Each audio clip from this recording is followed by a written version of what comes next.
Дарылай тұрған, дарыгерлерде отырған жаштар аябай көп. Неге? Иштейм деп барды эле, акча табам деп барды эле, бирок ал жакка барганда мен жараткан көрбөй турабы? Күнөөгө кириптер болот, эч ким көрбөйт, билбейт дегенден балекетке бара башталат экен. Ал жака бара коем, бул жака бара коем, оңго солго баса коем деп туруп, оорукчан болуп отургандар канча. Ошон үчүн ким түз жүрсө бактылуу болот. Адам чемпион болуш үчүн да машыгат, олимпиаданы биринчи алыш үчүн да машыгат, билесиңер берекелер. Бирок бактылуу болуш үчүн өмүр бою машык. İçingdi oңдо, сыртың өзү жөндөөлөт деген бир сөз бар. İçingди оңдо, сыртың өзү болот. Алла Таала менен мамилеңди оңдо, адамдар менен мамилең өзү болуп калат. Акыретиңди оңдо, бул дүйнө өзү эле оңолот деген бир сөз бар. Ошон үчүн берекелерим, бул өтө маанилүү.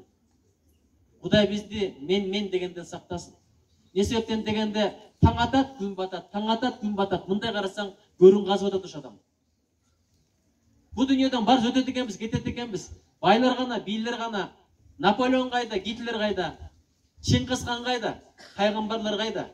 Ким эгерде өлүмдү ойлоп жүрсө, жаман ишке барбайт экен, өзүн жамандыктан токтотот экен. Анткени акыретке кете турган сен менен эмне? Бир гана амалың. Шерик тандаганда байла дейт. Бир шеригиң бул эмне? Малың, мүлкүң. Малым мүлкүм дейсиң, бирок сен көзүң өткөндөн кийин малым мүлкүң керек болсо ордунан козголбойт, үйүңдөн да чыкпайт, башка бирлердики болуп кетет дароо эле. Экинчилери сен тапкан досторуң сен менен барат, табытты коштоп алып, бирок кошо жатып албайт, көрүстөндөн кайра кайтат. Сени менен амал кошо келет көрүстөнгө. Ошон үчүн жакшы амалдарды кыл, кайрымдуулук кыл. Жок дегенде гүлүп жайна, бирөөнүн көңүлүн оорутпа. Анча-мынча ачуу менен катуу тийсе көңүлүн көтөрүп кой. Сөзүн көтөрүп кой. Анткени бир сөз бар. Кийимдин жакшысы кирге төрүмдү, адамдын жакшысы сөз көтөрүмдү деп. Муну да өзүм айтып атам. Анткени кээде менин да напсым айтып турат. Жооп берип кал, айтып кал деп кал. Кудай ошондон сактасын. Бир адам болгон экен. Пайгамбарлардан түшүндө аят кирет. Эртең менен көзүңө биринчи көрүнгөн нерсени жей деп айткан экен. Турат, көзүнө биринчи тоо көрүнөт экен. Тоону кантип жейт? Бирок бул жөн болгон жок деп ишенип кете берет, мен тоону баары бир жейм деп. Жакындаган сайын тоо кичирейип отуруп, аягында калып болуп калган экен. Бул эмне деп айткан мезгилде түшүндүрүп берет. Мунун мааниси мындай. Ачуу, дегенде ачууң келгенде чоң көрүнөт, бирок сабыр кылсаң кичи болот, аягы таттуу болот, кийин өзүң ыраазы болосуң деп. Кудай урушуп кеткенден сактасын. Урушуп кетиш бат эле. Bir al kıkırat, bilsen kıkır, oşondan keyin айтылбаган söz айтылат. Ölsöm, janazama келбей дегенге чейин барат адамдар. Кудай ошондон сактасын. Сен кечирсең, жараткан сени кечирет. Ушуну унутпайлы.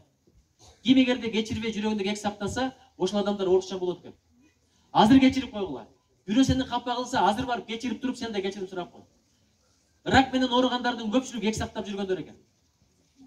Эгерде картошка ташысаң, апарасың, таштайсың. Жүгөрү ташысаң, апарасың, таштайсың. Бир Россиядан жүк алып келсең, алып келесиң, таштайсың. Бул жүрөктө сактаган кек өмүр бою көтөрөт экенсиң.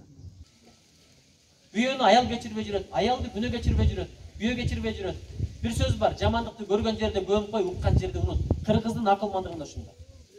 Атаңды өлтүргөнгө энеңди алып бер деген бул түз мааниде эмес, кечиримдүү бол деген сөз, кек сактаба деген сөз. Ошон үчүн берекелерим, биз Кудайга шүгүр дейли, ушундай элден болобуз. Мына калпак биздин калпак. Мындай баш кийим дүйнөнүн башка өлкөлөрүндө жок. Мен 2001-жылы Россияга барганмын. Москвада жүрөм, элдин баары эле мени карайт. Өзүмдү жылдыз ойлоп калдым.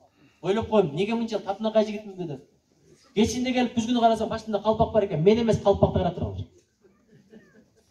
Биздин даражабызды көтөргөн ошол. Анча-мынча жылаңбаш чыкса, мага жазып калат. Агай, калпагыңызды чечпеңизчи деп. Аялым айтат, чечип жүрүңүз деп. Не себептен дегенде, башыңызга да күн тийип туруш керек. Витамин бар, чач түшө баштайт, тигил эле, бул эле.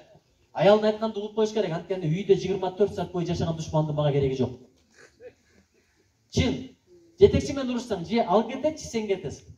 Досуң менен урушсаң, үйү башка. Бирок аял менен урушпагыла. Бул Токтогул атабыздын сөзү. Аялыңды жек көрүп, жамандыкты батпа деп. Өзүңдүн миң жамандыгыңды уккуң келсе, аялыңа айтып кой, сен мындайсың деп. Бир кемчилигин айтып кой. Аял шашпай өтүрүп санап берет. Сен өзүңчү мындайсың.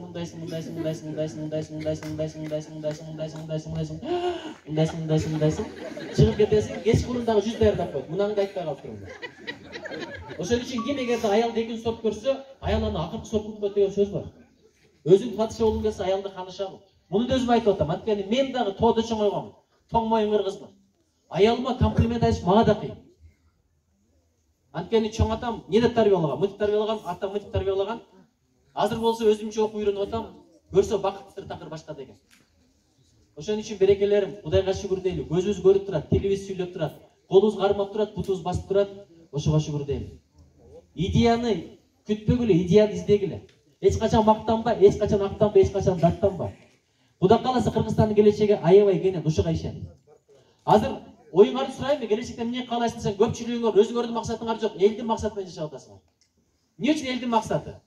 Bir үйүм болсо дейсиңер, bir машинам болсо, алда джип болсо, татынака аялым болсо, жаштагы күйөөм болсо, анан bir бизнесим болсо, көк дүкөнүм болсо, бул бүт адамдар тилек кылган тилек. Сенин тилегиң өзгөчө болсун.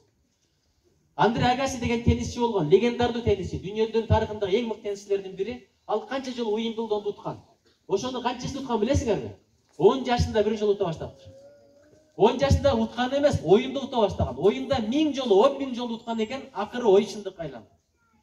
Мен да ушундай бир айылда чоңойгонмун, бирок биздин бир адыр экен, бийгерек тоолор. Фудзиямада кадыр түн деген Чыңгыз Айтбаев чыгармасын окуп алып, ошол жака чыгып алып, мен Фудзиямадамын деп таш кулата берет элем. Япон керемет сыр деген китебимде бар ошол. Өзүм Фудзиямада, Фудзияма кайда экенин да билбейм, Япония эмне экенин да билбейм, жөн эле мен Фудзиямадамын. Кой кайтарып атам, тиякта койлорго сүйлөп коем. Ошентип отуруп, бул 80, менимче 88-жылдары болгон, 89-жылдары. Арадан 20 жыл өткөндөн Фудзиямага өзүм чыктым Японияда. А дегенде оюм кетти, анан кийин боюм жетти. Ойду кенен кыла бергиле. Жаратканда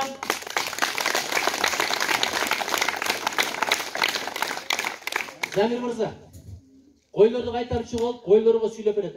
Эй, мындай бол, андай бол, мынтиш керек, антиш керек. Бияка бассам, сен эмне деген адамсың депчи. Азыр деле диктат болуп сүйлөп атпайм.